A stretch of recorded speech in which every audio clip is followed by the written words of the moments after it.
Hello ladies and gentlemen, welcome back. This is Force, and here today we're going to be taking another look at Star Wars Battlefront. I've been just burning both ends playing this game over the past couple of days, and I wanted to show you some more gameplay. This time, we're going to take a look at the Walker Assault mode here on the planet Hoth. And in the video, I just want to sort of talk you through what the gameplay mode is, the different things you should be or shouldn't be doing depending on the side that you're fighting on, and I guess just give you some general tips and hints and just provide some discussion and commentary. This is a prior recorded gameplay video. I tried doing this with live commentary. This mode is just way too hectic. I really feel like this is probably the type of gameplay mode that people who liked the original Battlefront games are going to enjoy, because this is the craziness, the AT-ATs, AT-STs, the X-Wings, the Y-Wings, like everything. It's an absolute insanity all the time. You can actually see here I started off, I was able to pick up a AT-ST power-up, which allowed me to hop in this thing, gain control of it, and then start just burning through some of the opponents. Unfortunately, that's right, an X-Wing suicide bombed himself right into me. Kind of funny. So yeah, let's talk about the gameplay mode. Once more, this is called Walker Assault, and the general premise is this. The Imperials, which is the team that I'm playing for right now, has to move from one end to the map to the other end of the map while attempting to defend their AT-ATs. Our goal is to destroy their power supply at the far end of the map. Whereas the Rebel forces, the opposing team, they want to try to destroy the AT-ATs. Now, by themselves, they're not going to do much to them. However, it is with the support of the Y-Wings that they're actually able to do significant damage. So the way this whole thing works is there's basically a zone control that feeds into these 3 set intervals throughout the course of the match. So you can see at the top there's those 3 little points, and then a progress bar that'll be slowly going closer and closer to it. And then on either side, we have the representation of the Y-Wings and the AT-ATs. So every time a new Y-Wing pops up on the left-hand side of that progress bar, that means the Rebels managed to successfully capture and hold on to one of their uplink satellites. And what I want to do here on the Imperial side is stop them from capturing and holding on to those satellites. So you can see one's about to tick a second revolution here, and there you go. So now they have 2.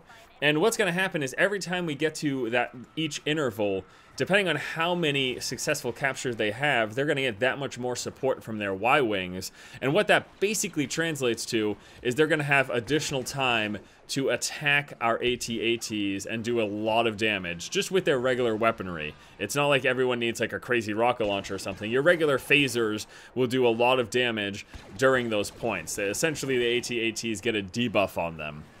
So all I'm trying to do is blow up the Rebel forces and recap the satellites. Now, what I was actually trying to do in this particular moment was stick up here on top of the mountain to pick people off to allow my team to recap that uplink, but it didn't end up working out. They just weren't pushing hard enough on that side. But don't worry, I'm not going to be spending this entire match sitting back and just sniping. I actually tried to make sure I did a little bit of everything here. So here's a pickup. Let's talk about these. These are important. You'll notice I just picked up the power-up of a shield.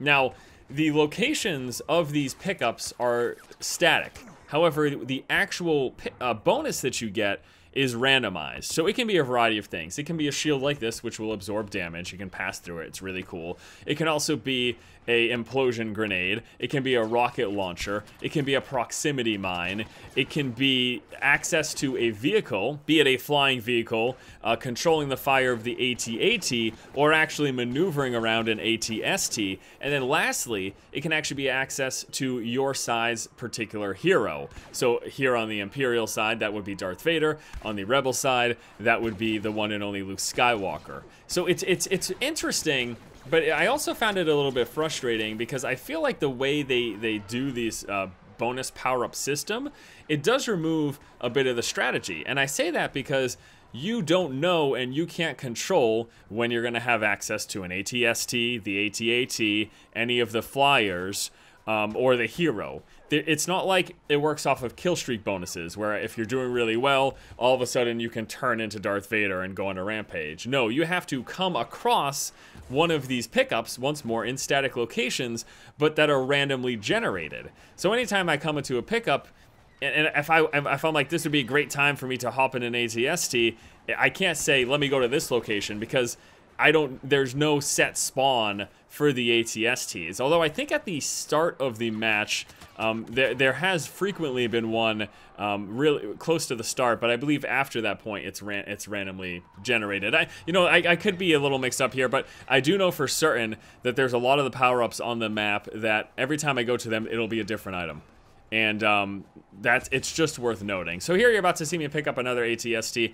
This time, I was quite a bit more successful than the first run. The first run I was able to do some damage, get a couple of kills, but now I'm basically going to go on a rampage with this. The thing is actually kind of hilarious. If the opposing team doesn't focus an ATST down, you can basically tear people up. The same thing, I mean, the AT-ATs are also very nice, but they've got limited range of motion because their head can only move a certain way, which, by the way, the engineers who made the AT-ATs, what a terrible decision to make it so that you can only fire in like a 180-degree cone in front of you. Sounds like a good way to get absolutely obliterated. But anywho, Luke Skywalker doesn't do too well with a barrage of missiles and fire here from the ATST. So yeah, you're going to see me go on a rampage. I'm not going to focus on that part of it too much because it's just kind of funny. I'm literally going to tear up like half their team. So we've now moved to the second phase. So the first phase is ending right now. We have to defend the walkers. This is the point in which the walkers were weak, and the duration of their debuff of that weakness is totally dependent on the number of captures that they were able to get, and that turns into the number of Y-Wings. But now they're no longer weak, and now it's moving on to the next uplink phase. So this all gets pushed back. Our AT-ATs continue to move forward, and now the new uplink maps are going to be behind us. I'm not going to be able to actually show you that for a second, though, because these guys were down here. There's a couple of static, basically gun things that they can use to shoot the AT-AT on the far side of the map, and I expected that there would be a handful of guys down here, and it turns out I was indeed correct. I guess it's worth noting the ATSTs walk really strange. Like sometimes they can be a little bit difficult to control. It almost feels slightly as if the legs can move a little bit independently of the head. It's not 100% that case, because if you swivel the head around, you're gonna swing with it. But you just get snagged up on some of the terrain from time to time, and I don't know if you're gonna see that so much here, but it does happen. It happens quite often. Apparently, like the thing can't climb over like a 5-foot ledge, which seems rather perplexing given its size and the joint distribution. I don't know. I'm not a Star Wars lore dude, so I couldn't tell you. There is someone in Darth Vader was just there to the right, so he's hopefully going to go in. So at this point, there are 2 capture points. The uplink that's actually inside, and that's the one that the rebels tend to be able to defend the best. And then there's also the uplink just outside there to the right, which we have that one. We have that one. It's offline, and we're just trying to take this one back right now. So you can see they've gotten 1 Y fighter, and they're about to get a 2nd Y fighter. So I've been focusing a lot on the Imperial side because it's the side I'm playing. When it comes to the Rebel side, I have to say, in all my experience so far, I want to say I've played it now for anywhere between 15 and 20 hours. I played it kind of an absurd amount since the thing went live. But it's very rare that the Rebel side actually wins. It does seem significantly harder. Reason being is that if you're, I feel like if you're on the Imperial side, all you have to do is just push. Whereas the Rebel side absolutely 110% has to focus on the objectives, because if you are not and you're on the Rebel side, you're not going to get any Y-Wings, you're not going to get any debuffs, and you just won't win that way. Here I am actually disabling this. I don't know if I get it before the next trigger. I do not, unfortunately, so they did get that 3rd one, but at least I stopped any subsequent ones. So you just, I think the biggest thing is just that if you're on the Rebels, the defending team, and you don't have enough people focusing on the objectives, you lose 100%. However, if you're on the pushing team, if like, I guess the thing is, if no side focus on the objectives, the pushing team will always win. So if you put it in perspective, then you just take the degree of focus from either side, and it's going to make a big difference.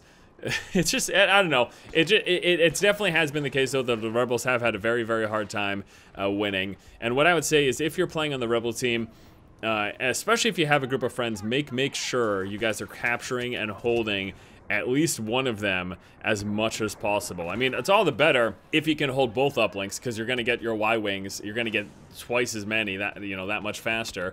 But as long as you can just hold on to one of them, then it should be decent. You should be able to get at least like 4 or 5. The thing is, if you have anywhere between like 2 and 3, it's really not enough. You won't have enough time to deal enough damage to the AT-ATs to have much of any chance to win. So we're about to hit that second tick right now, and then we're gonna do the process again. These 4 Y-wings are gonna come down. They're gonna disable our AT-ATs, or excuse me, make them vulnerable, and then the enemy team's gonna shoot them. It's a pretty cool gameplay mode. I've really enjoyed it. I did like spending a lot of time on drop zone first, simply because it helped me learn how to play better. It helped me learn how to work with the guns and spot enemies. Every time you play a new game, you go through that slight relearning process, right? And I feel like the smaller, more aggressive maps tend to be better, at least for me. I tend to enjoy those maps better for learning a game, and now that after I spent a bunch of time in there, I'm able to come into this huge gameplay mode. I feel like I know how to shoot. I feel like I know how to engage people, and and then you just focus on the objectives. And hopefully this video helped you. I mean, there's really, it's actually rather straightforward. The pushing is consistent, the speed of it or anything, like nothing ever changes. Pushing just keeps happening. And it's all just about controlling those controlling those uplink satellites. That's it. And then the random power upgrades, which I want to go back to and touch on that again. The randomness of it, I feel like is a disservice to the strategy that you could have in this game. For the reason I mentioned before, it's not reliable when you're going to get things and when you can use things. You know, it would be different if there were kills. I'm not advocating kill streak bonuses. I get that people are super tired of that type of gameplay. It's seen in so many shooters, right? But what I'm saying is, if this game did have like a kill streak bonus or a power-up system, something like that, maybe you had to fill a bar, and then you could become Darth Vader, or you could gain access depending on what you slotted into your your inventory or whatever. Depending on what you slotted, you could get a certain thing. That would really allow for a lot of strategy in terms of when things were being deployed, what people would do.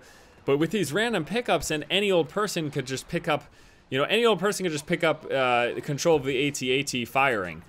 And then what if they suck and they don't hit anything?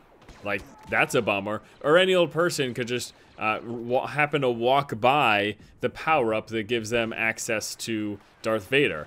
And what if they don't kill anybody? Like, if they don't make use of it? Hilariously enough, at the end of this video, I actually do end up getting control of Darth Vader, and not much comes of it, but that's primarily because there wasn't much left to be had. The match is over, and we were just about to win anyways. But I think you guys get my point in terms of, I feel like the way they've structured this, the way they've done it, pulls a little bit away from the potential depth that the game could have, and from the potential strategy that it could have. But I'm not going to say it's any less fun, because I have been really enjoying this. Now, I have been hearing people say it's basically just Battlefield, but with a Star Wars skin. And I mean, I couldn't speak too much onto that because I don't have a ton of experience with Battlefield, and I never played Battlefront. All I'll say is that it's a shooter that is well optimized, looks really good, and has been fun to play. Whether or not it's gonna like keep you for the long haul, that really comes down to if you want a multiplayer shooter in the Star Wars universe. And there's a bunch of more gameplay modes and maps that are going to be in this game besides what we've seen so far. But these past couple of videos have actually shown you everything that's currently in the closed beta. So there's nothing else for me to show you until they unlock more content or until the game actually comes out. But here we go. It's Darth Vader, and I'll let you watch this gameplay as we wrap up the video. We do end up being victorious though, and yeah, I don't know, I'm probably gonna go back and keep playing this some more. It's getting a little bit old just because it is the same map over and over and over again, but you know, it is closed beta, so I'll look forward to seeing what other maps and gameplay modes we get to play once the game launches. Either way though, it's fun. It's a fun multiplayer shooter. If you're looking for another one of those, I'm sure there'll be plenty of people playing this just because it's a Star Wars game, so I doubt the community is gonna be that lacking. We'll have to, I guess the biggest test of time will be a couple of months after launch, right? That's when we'll know whether or not this thing has any legs. All right, my friends, thank you so much for watching. Hope you enjoyed the video. A little showdown here with Mr. Skywalker to wrap it up. Have a wonderful afternoon. I'll see you later. If you only knew the power of the dark side.